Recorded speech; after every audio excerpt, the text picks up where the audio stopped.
بسم اللہ الرحمن الرحیم۔ السلام علیکم۔ آج کی نیو اپڈیٹ جدہ شہر کے بارے میں ہے۔ جدہ میں آج سے کرفیو 3 بجے دوپہر سے شروع ہو گیا ہے۔ پہلے یہ کرفیو ریاض، مکہ مکرمہ اور مدینہ منورہ میں تھا، لیکن اب یہ جدہ میں بھی شروع ہو گیا ہے۔ تو اس کے متعلق مکمل رپورٹ جانیے۔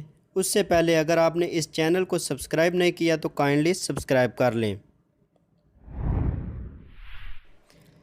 جدہ میں کرفیو کا وقت بڑھا کر 3 بجے دوپہر سے کر دیا گیا ہے، جبکہ شہر سے رہائشیوں کے باہر جانے اور باہر سے کسی کے آنے پر پابندی لگا دی گئی ہے۔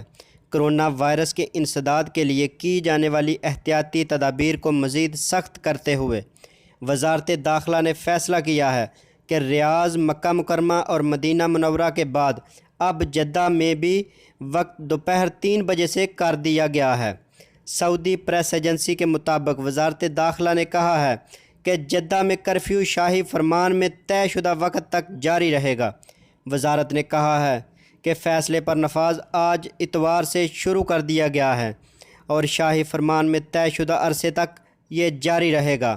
وزارت نے کہا ہے کہ جدہ کے رہائشیوں کو باہر جانے اور باہر سے کسی کے آنے پر پابندی لگا دی گئی ہے۔ وزارت نے کہا ہے کہ دوپہر 3 سے کرفیو کا اطلاق ان لوگوں پر نہیں ہوگا جنہیں شاہی فرمان میں استثناء دیا گیا ہے۔ وزارت نے کہا ہے کہ کرونا کے انسداد کے لیے کی جانے والی کوششوں کو کامیاب بنانے کے لیے شہریوں اور مقیم غیر ملکیوں سے تعاون کی اپیل کی جاتی ہے۔ تو اگر آپ کو میری یہ ویڈیو پسند آئے تو اسے لائک اور شیئر ضرور کیجیے گا۔ تو ملتے ہیں کسی نیکسٹ اپڈیٹ کے ساتھ، تب تک کے لیے اللہ حافظ۔